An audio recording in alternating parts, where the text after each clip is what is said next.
Thank you.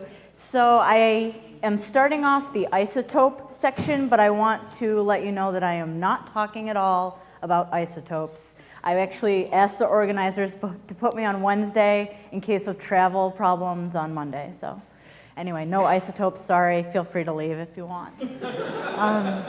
So background, why are we looking at low pressure? Well, we try to mimic Martian conditions, and Mars pressure is much, much lower than that on Earth. It's about 7 millibar, while as Earth surface pressure is about 1,000 millibar. And nowhere on Earth can we actually get to 7 millibar, even at the top of Mount Everest. And so we're looking to see, there's no life on Earth here that evolved at low pressure, so we're actually very interested in this topic.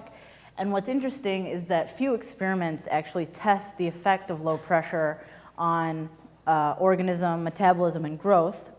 However, if you were here Monday, you heard Sam Waters talk about low pressure, and so she gave a great introduction to why we look at low pressure.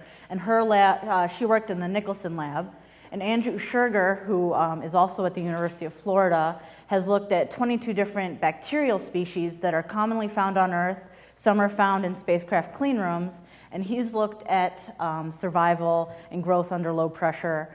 And so Scherger and Nicholson found that there's this 25 millibar limit to growth, where most species are able to grow and metabolize down to 25 millibar, but then they reach this limit where many species either die off or they simply can't grow anymore.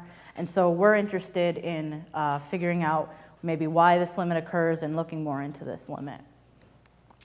So in my lab, we use methanogens, and they're members of the domain Archaea. They're anaerobic, and they use molecular hydrogen as an energy source and carbon dioxide as a carbon source, which is found on Mars. And we use 4 species: Methanothermobacter wolffii, Methanosarcina barkeri, Methanobacterium formicicum, and Methanococcus maripolutus. So in the parentheses, you'll see their optimum growth temperature, which is obviously very high and not very Mars-like. But the reason that we don't use a psychrophile or a cold-loving methanogen is because they just grow so slowly that I would be here for another 20 years, and my advisor would be like, just leave. So we do use thermophilic methanogens, but they can survive low pressure, and I have other experiments that show that. But these 4 species are, they basically show the breadth of the methanogenic archaea, and that's why we use these 4. So in this talk, I will talk to you about 6 experiments I ran at varying pressure, and the pressures are listed here. And you can see that the first experiment was up to 143 millibar, and experiment 5 and 6 ranged between 6 and 20 millibar.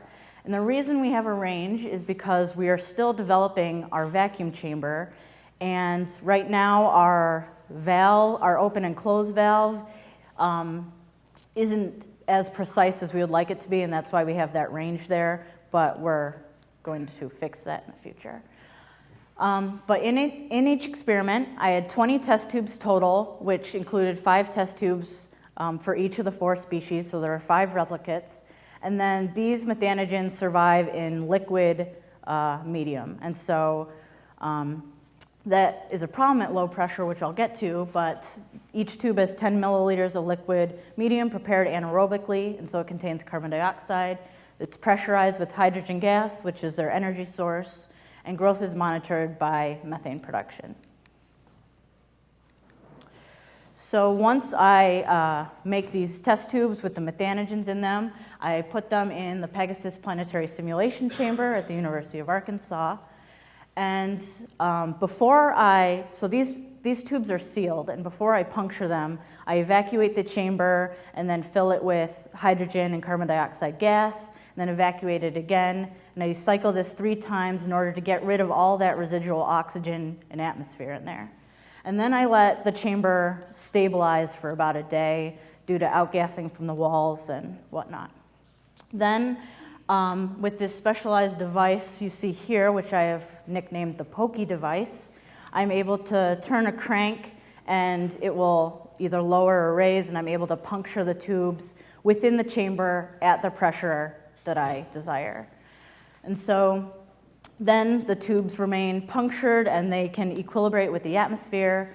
And then on the second to last day, I fill up the chamber with carbon dioxide. Otherwise, there'd be a suction effect in the tubes, and if I open the chamber, it would allow oxygen in, which would kill them. And then I unpuncture the tubes so that they're full of carbon dioxide, and then I take them out. The methods were the same for all 6 experiments, except for experiment 6, where I had a cotton ball right above the liquid and 6 or 5 grams of JSC Mars 1 to act as a diffusion barrier to slow the evaporation of water.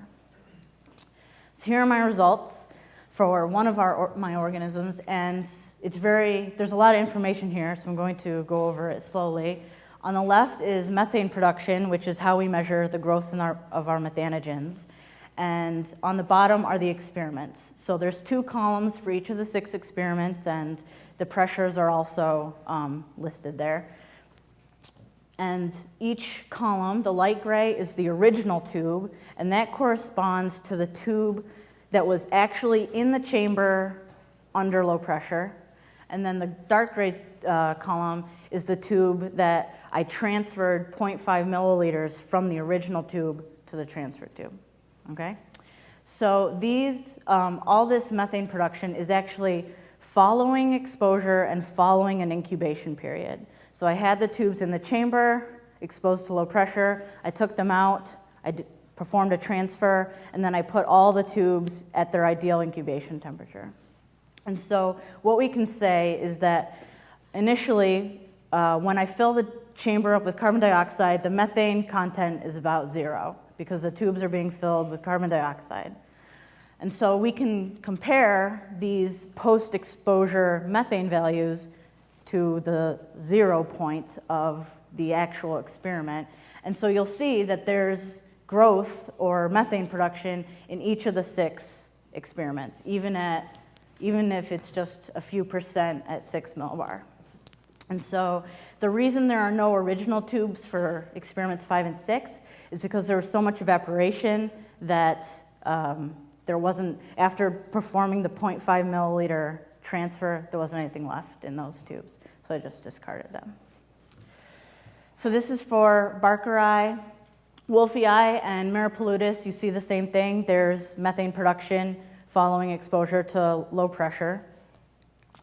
And for Mesicum, the reason I show this one separately is because you can see that the methane production in both the original and the transfer tubes is very similar.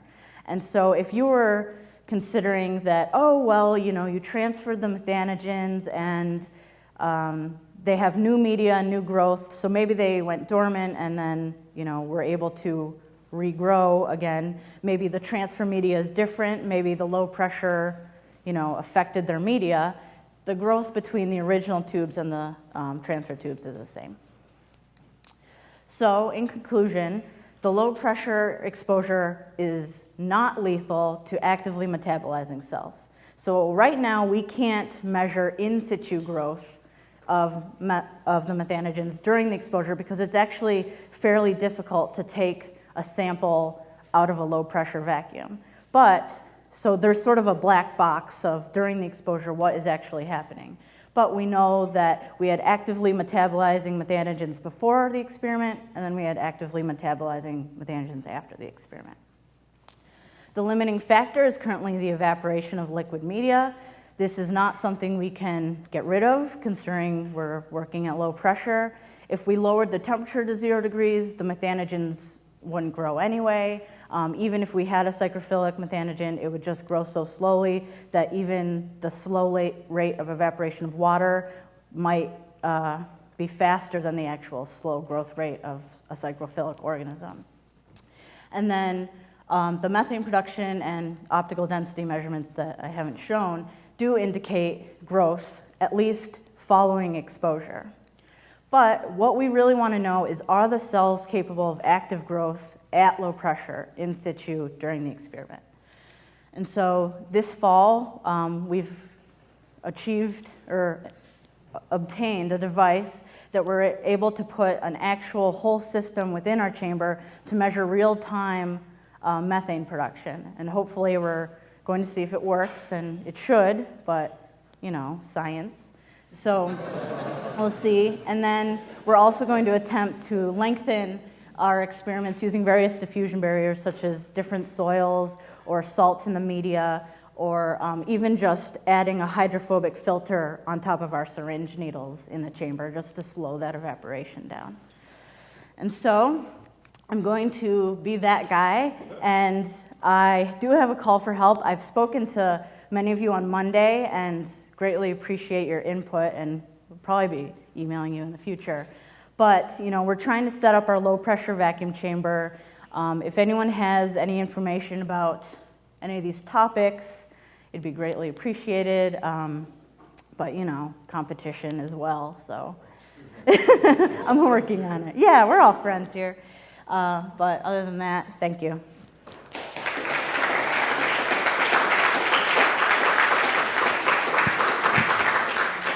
All right, do we have any questions? Either online or in person?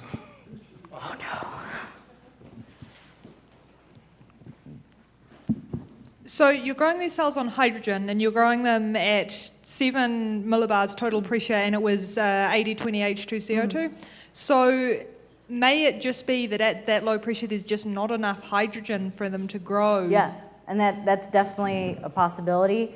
Other studies have shown that they can grow on very, very limited amounts of hydrogen, but that's something that we definitely need to take into account in our fall studies. We should talk about thermophilic hydrogen limitation. Okay. All right. So I know at least acetoborans can use acetate as an electron donor. Can you use that instead of hydrogen if that's the limiting factor? Yes, that's possible. We use these species just because they don't require any organic compounds, and hydrogen and carbon dioxide, well, carbon dioxide we know is on Mars, but it's also postulated that hydrogen is available, and they're the simplest compounds. So that's why we use them now, but of course, anything else in the future. All right, thank you very much.